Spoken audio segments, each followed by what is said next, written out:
নমস্কার বন্ধুরা, কেমন আছেন? আশা করি সকলে ভালো আছেন।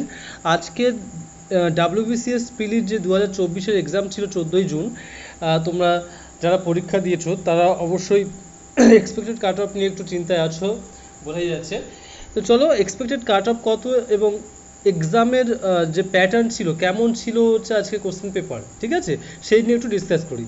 তো ওভারঅল দেখা যাচ্ছে যে আজকের যে কোশ্চেন পেপারটা ছিল মোটামুটি 2023-এর তুলনায় কিন্তু একটু হার্ড ছিল, একটু না ভালোই হার্ড ছিল, এবং 2016-র তুলনায় কিন্তু বেশ একটুখানি হার্ড ছিল, ঠিক আছে। যেহেতু 2016টা ম্যাক্সিমাম টাইমে সবাই বলে আর কি, যেটা সবাই স্বীকারও করে যে 2016-র কোশ্চেনটা হচ্ছে একটু বেশি টাফ ছিল।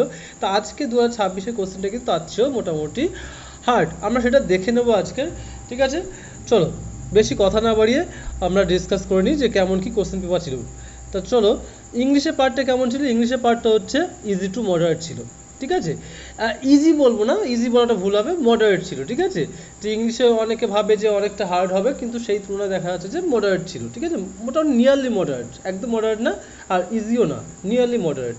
আর ম্যাথ আর রিজনিংটা কি মোটামুটি হার্ডের কাছাকাছি হবে। ম্যাথ, রিজনিং অ্যান্ড সায়েন্সের ব্যাপারটা, এর মধ্যে সায়েন্স তো রয়েছে, ম্যাথ, রিজনিং অ্যান্ড সায়েন্স। কেন সায়েন্সের পোর্শনটা কেন হার্ড? একটু লেংদি ছিল, আর ম্যাথটা তো অবশ্যই লেংদি ছিল। আরেকটা ব্যাপার হচ্ছে, সায়েন্সের পোর্শনে যখন ফিজিক্সের কোশ্চেন দেখতে যাচ্ছ, তখন ফিজিক্সের কোশ্চেনগুলোতে কিছু টুইস্ট ছিল, যে ফিজিক্স নিয়ে যারা পড়াশোনা করেছে মোটামুটি ভালো ছেলে, তারাই একমাত্র ওই কনসেপচুয়াল জিনিসগুলোকে নামিয়ে আসতে পারবে, বা অপশানের যদি কনফিউশন থাকে তখনই তারা সলভ করে আসতে পারবে। আদারওয়াইজ বাড়ি বসে যদি কেউ দেখে যে না টিক মেরে দিলাম, এইটা হবে না ওইটা হবে, এরকমভাবে যদি ভেবে কেউ কোশ্চেন টিক মারে, হয়তো সেটা ঠিকও হতে পারে, কিন্তু বাড়ি বসে কোশ্চেন আনসার করা, এক্সাম হলে কোশ্চেন আনসার করা দুটো আলাদা ব্যাপার। কারণ এক্সাম হলে কনফিউশন যখন আসবে বা যখন কনসেপচুয়াল ব্যাপারটাকে ভাবতে হবে, তখন তাকে ঠিক মাথার মধ্যে ঠিক রাখতে হয় যে আমাকে কোশ্চেনটা ঠিক করতে হবে। আদারওয়াইজ যদি একটু কনফিউশন থাকে, তাহলে সে কোশ্চেনটা ছেড়ে আসবে বা করবে না, বা যদি দেয় তাহলে ভুলও হওয়ার সম্ভাবনা থাকে। সেই জন্যে বারবারই আমি বলছি যে বাড়ি বসে কোশ্চেন করা আর এক্সাম হলে কোশ্চেন করা কিন্তু একটু ডিফিকাল্ট। সেই জন্য সায়েন্সের পোর্শনগুলোতে মোটামুটি যারা পার্টিকুলার সাবজেক্টগুলো নিয়ে যারা পড়াশোনা করছে, তারাই একমাত্র কোশ্চেনগুলো মোটামুটি সলভ করে আসতে পারবে। যেমন কেমিস্ট্রি কয়েকটা কোশ্চেন ছিল, সেক্ষেত্রে কেমিস্ট্রি যারা তারাই একমাত্র করতে পারবে, কিংবা ফিজিক্সে কয়েকটা কোর ফিজিক্সের কোশ্চেন ছিল, সেগুলো ছিল। তো এইরকম ব্যাপার ছিল, ঠিক আছে। এরকম দু চারটে করে কোশ্চেনই যদি হার্ড লেভেলে চলে আসে বা কনফিউশন লেভেলে চলে আসে, তাহলে অবভিয়াসলি যে কোশ্চেনের লেভেলটা হার্ড হয়ে যায়। আর জিকের ব্যাপারটা হচ্ছে এটা হচ্ছে নিয়ারলি হার্ড, ঠিক আছে। মানে কিছু কিছু কোশ্চেন তো সহজ ছিল, ডিরেক্ট ছিল, কিন্তু কিছু কিছু কোশ্চেন বেশ রকমের খটোমটো ছিল, যেগুলো তুমি প্রচুর পড়াশোনা করে গেলেও হয়তো সেই ধরনের কোশ্চেনগুলো নাও করতে পারো। মানে গ্যারান্টি নেই যে হ্যাঁ তুমি প্রচুর পড়ে গেলে তারপরে এই কোশ্চেনগুলো কমন পাবে। অনেক কোশ্চেন ছিল যেগুলো সচরাচর তুমি যদি 8 ঘন্টা পড়ে গেছো, তুমি যদি 10 ঘন্টাও পড়ে যেতে পরীক্ষা হলে, তাহলে সেই কোশ্চেনগুলো হয়তো নাও করতে পারতে। সেই জন্য আমি বলছি জিকেটা মোটামুটি হার্ড।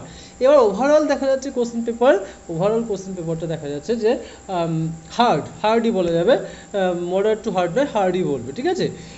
তো সেই হেতু কাট অফ কেমন যাবে সেটা আমরা একটু ডিসকাস করে নিই। আর হ্যাঁ, যারা কনফিউশনে আছে যে এক্সামটা দিয়ে এসে ডিপ্রেশনে আছে যে এক্সামটা ভালো হলো না, বা কাট আপ ক্লিয়ার হবে কি হবে না, এরকম কনফিউশনে যারা আছে, তারা অবশ্যই কাট আপটা দেখে নেওয়ার পরে যদি মনে হয় যে এই যে নাম্বারের যে 4 থেকে 5 মার্কস তুমি এক্সট্রা পাচ্ছ, তাহলে তুমি আস্তে আস্তে ডাব্লিউবিসিএস এর জন্য যে মেন পরীক্ষা হবে তার জন্য তুমি 2-3 ঘন্টা করে ডেইলি অল্প অল্প করে পড়া শুরু করো।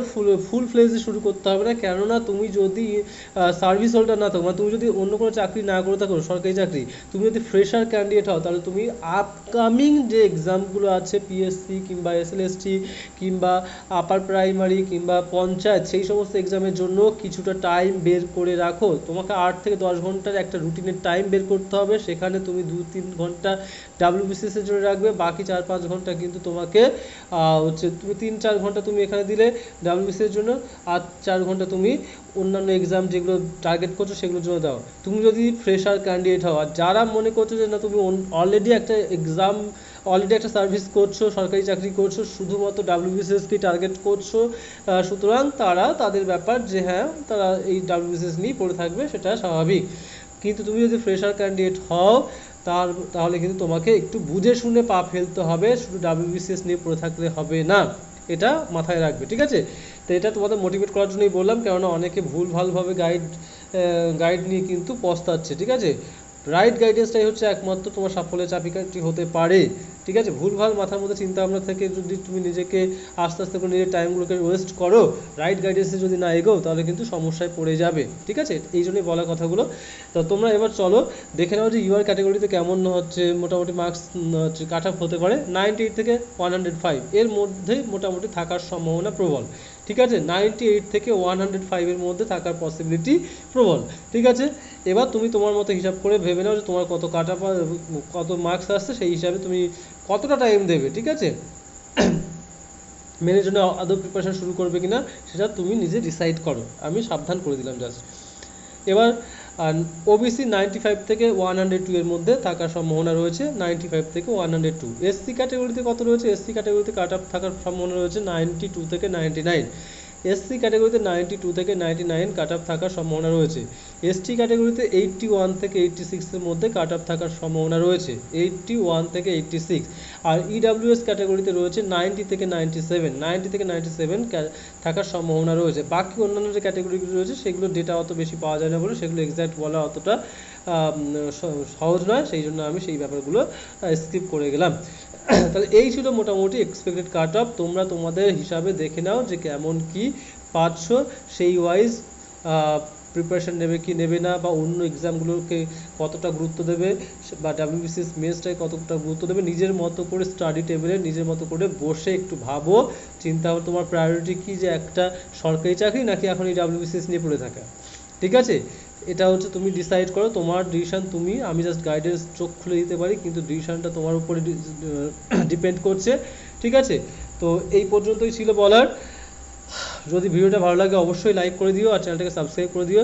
অনেকে সাবস্ক্রাইব করছে না, ভিডিও দেখে চলে যাচ্ছে, মোটিভেশনটা দেওয়ার জন্য তোমাদের উপকার হবে, আর আমিও মোটিভেশন পাবো ভিডিও বানানোর জন্য।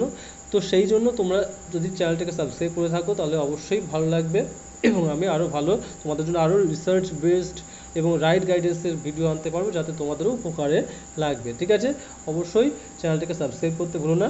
ধন্যবাদ।